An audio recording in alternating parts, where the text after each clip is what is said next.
ফেরাউন ষড়যন্ত্র আরম্ভ করলো, রাতের বেলায় অতর্কিত হামলা চালাবে মুসার উপরে এবং বনি ইসরাইলের উপরে। আজকে মেরে ফেলবে, লক্ষ লক্ষ সৈনিক রেডি করে ফেলেছে। ফেরাউন এই চক্রান্ত করেছে, শক এঁকেছে।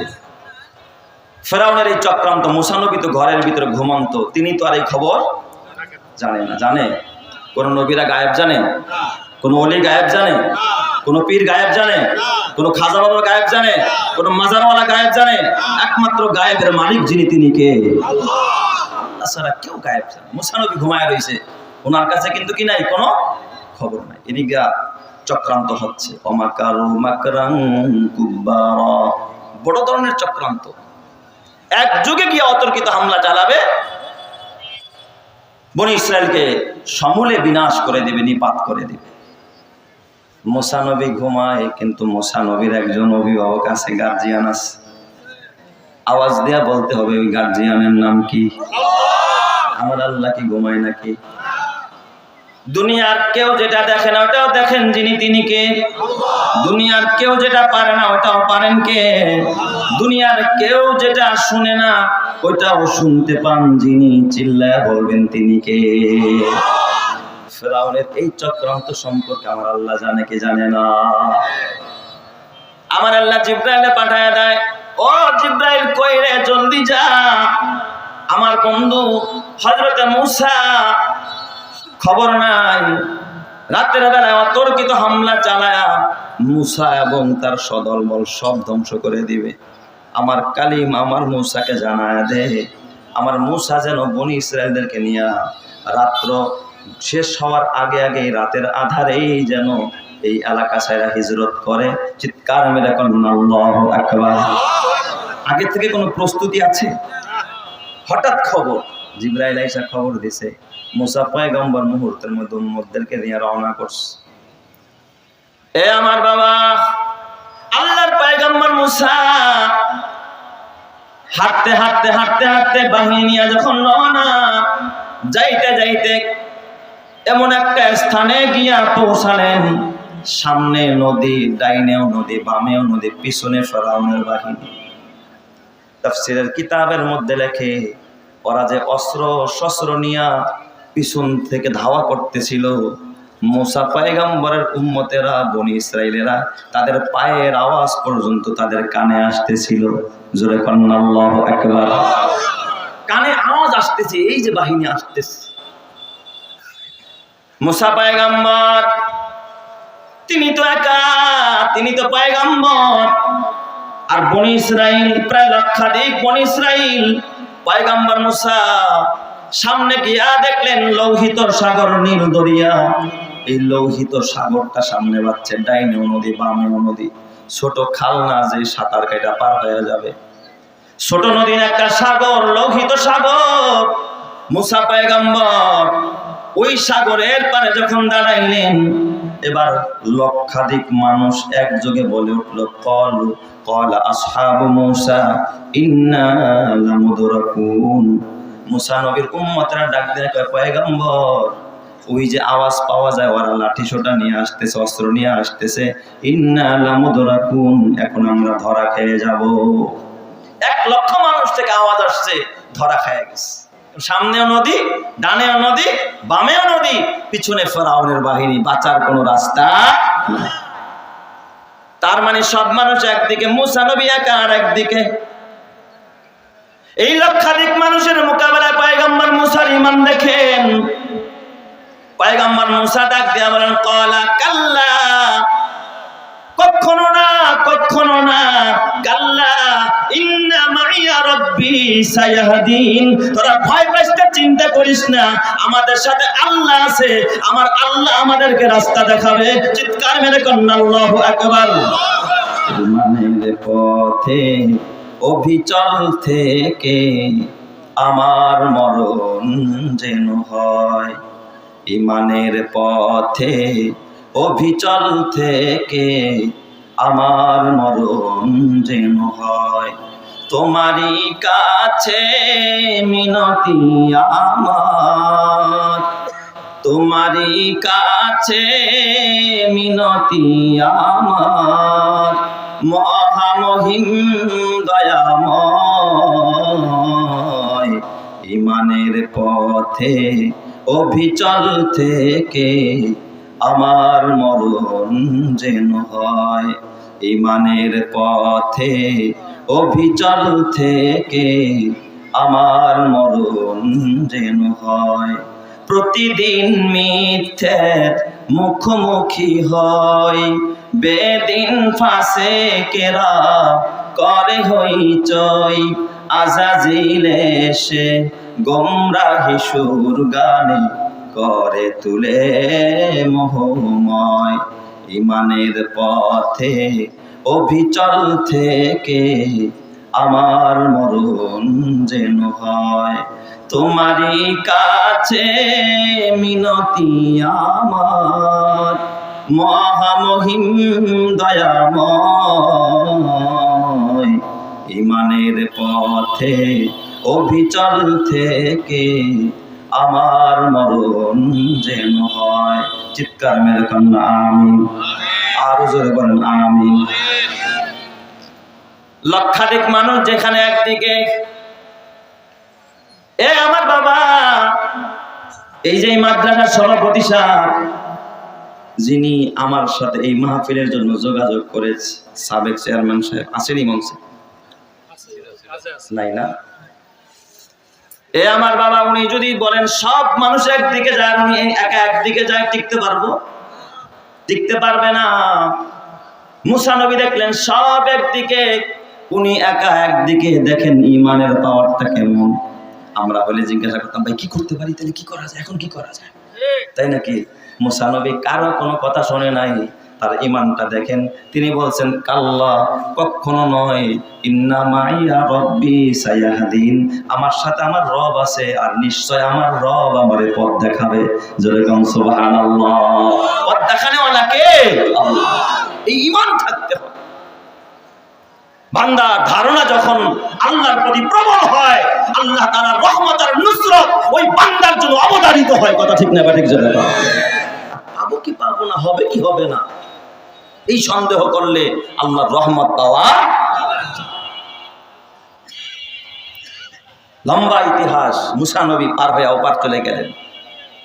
এই দিক দিয়া ফেরাউনের বাহিনী মনে করছে রাস্তা তো আমার জন্য হয়েছে, আমার জন্য হয়েছে, ফাঁক দিয়া মন হয়।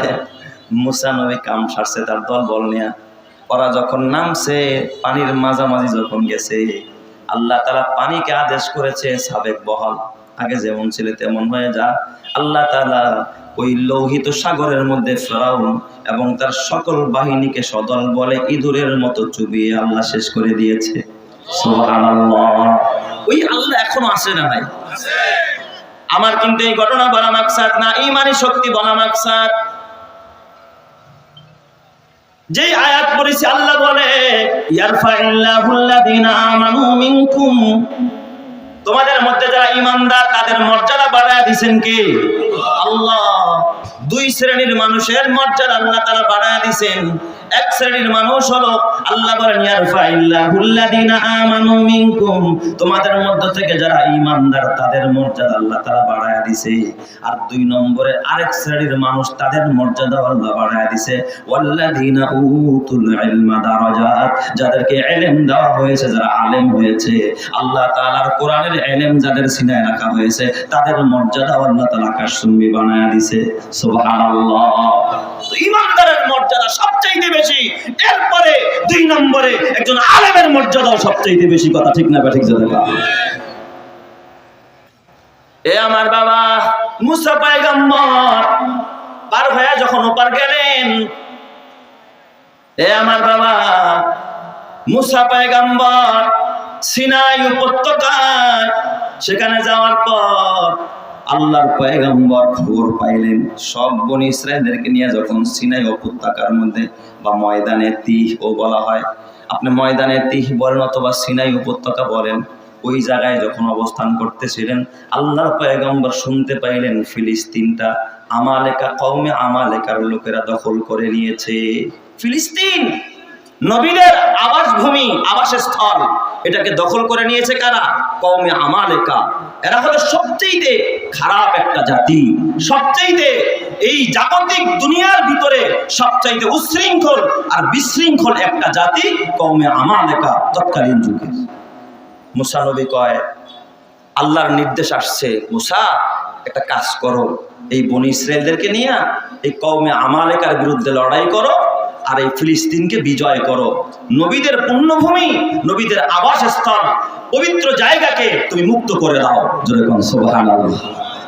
নবীরা যুদ্ধ করে, লড়াই করে কার নির্দেশে? আরো জোরে বলেন না কার? পয়গম্বর মুসা আলাইহিস সালাম তার কওমকে ডাক দিয়ে বলে, কওমের লোকেরা, ওরা কিন্তু দেখছে কেমনে আল্লাহ তাআলা পার করাইছে, তারপর ওদের ঈমান বাড়ে নাই। মুসা নবী ডাক দিয়া কয়, চলো আমরা সবাই মিলে এক যুগে আমরা ওই কওমে আমালেকার বিরুদ্ধে হামলা চালাবো। ওই কওমে আমালেকারা জমিনের মধ্যে বিশৃঙ্খলা করতেছে, মানুষদেরকে খুন করে, এমন কোনো অত্যাচার আর অবিচার নাই, জুলুম নাই যারা জমিনের মধ্যে ঘটায় না। এদের বিরুদ্ধে লড়াই করার জন্য আল্লাহ নির্দেশ দিয়েছে। তখন এই দুষ্ট বনি ইসরাইলেরা কি জবাব দিয়েছিল নবী মুসাকে? ওরা তখন বলল, কি বলল? ইযহাব আনতা ওয়া রাব্বুকা, ও মুসা তুমি যাও আর তোমার খোদা যাক, দুইজনে যাও। ইযহাব আনতা ওয়া রাব্বুকা ফাকাতিলা ওয়া ইন্না হাহুনা কাঈদুন। মুসা তুমি আর তোমার খোদায় গিয়া লড়াই করো, আমরা এখানে থাকি। জোরে কর নাউজুবিল্লাহ, আরো জোরে কর নাউজুবিল্লাহ। মুসা আমাকে দাওয়াত দাও, তুমি আর তোমার খোদায় যাও, আমরা এখানে থাকি। বলেন তো এই কথা বলার দ্বারা আল্লাহ তাআলা তাদের প্রতি খুশি হয়েছে না বেজার? আল্লাহ না খুশি হয়েছে। এই জন্য আল্লাহ তাআলা তাদেরকে ওই জায়গায় আবদ্ধ করে দিলেন। ঘুরে ফিরে যতই ঘুরে রওনা করে এই জায়গা পার হয়ে আরেক জায়গায় যাবে। সকাল থেকে হাঁটতে হাঁটতে সন্ধ্যায় গিয়া দেখে যেখান থেকে রওনা করছে ওই জায়গার মধ্যেই গিয়ে আবার পৌঁছেছে। এই জন্য এই ময়দানটাকে ময়দানে মানে ইয়াতিহুন, তারা একেবারে হয়রান হয়ে দিকভ্রম হয়ে এখান দিয়েই ঘুরতেছে। দীর্ঘদিন ওই জায়গার মধ্যে আল্লাহ তাআলা তাদেরকে এই হালাতে রাখছে। লম্বা ইতিহাস। ওই জায়গায় দীর্ঘদিন পর হযরতে মুসা আলাইহিস সালামের ইন্তেকাল হয়ে গেছে। মুসা নবীর ইন্তেকালের পর আল্লাহ তাআলা আরেকজন মানুষকে নবী বানাইলেন, তিনি হলেন হযরতে ইউশা ইবনে নুন। ওই নবীর নাম কি? ইউশা। নবীর নাম ইউশা ইবনে নুন, যিনি মুসা নবীর সফর সঙ্গী ছিলেন। খিজির আলাইহিস সালামের কাছে যখন মুসা নবী গেছেন, সাথে কারে নিয়ে গিয়েছিলেন? ইউশা ইবনে নুন। কেউ কেউ বলছে তার ভাগিনা হয়। সুবহানাল্লাহ, যেরকম সফর মুসা নবীর কি হয়? ভাগিনা, মামু ভাগিনার সফর। আর ইউশা ইবনে নুনকে আল্লাহ তাআলা কি দিয়া দিলেন? নবুয়ত দিয়া দিয়েছে। আল্লাহর পয়গম্বর ইউশা ইবনে নুন। ফ্যানের বাতাসটা কি লাগে না? হযরত ইউশা উনি যখন নবী হইলেন, উনি তখন এই কওমে আমালেকার বিরুদ্ধে তার উম্মত নিয়ে যখন লড়াই করার মনস্থ করলেন, হযরতে ইউশা ইবনে নুন যখন লড়াই করলেন, যুদ্ধ করলেন, আল্লাহ তাআলা ইউশা ইবনে নুনের হাতে গোটা ফিলিস্তিনের ভূমিটাকে মুসলমানদের হাতে ফিরাইয়া দিলেন। জোরে কোন সুবহানাল্লাহ। তো এই ভূমিটাকে আবার মুক্ত করলেন, আজাদ করলেন। পবিত্র জায়গাকে আল্লাহ তাআলা নির্দেশে আবার মুক্ত করলেন। যেই নবী, ওই নবীর নাম কি? হযরতে ইউশা ইবনে নুন আলাইহিস সালাম। তিনি যখন এই জায়গা মুক্ত করলেন, এখন তো এই জায়গাটা পরিচালনা করতে হবে, তাই চালাইতে হবে না? খালি কি দেশ স্বাধীন করলেই হয় নাকি?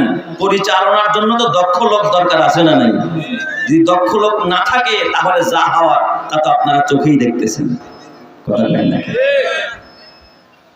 ইউশা ইবনে নুন আলাইহিস সালাম উনি চিন্তা করলেন, ইসলামের ঈমান দ্বারা এই দেশ বিজিত হয়েছে, এখন চালাইতে হবে ঈমানি বলে নাকি শক্তির বলে, অস্ত্রের বলে না বিদেশি প্রভুদের বলে?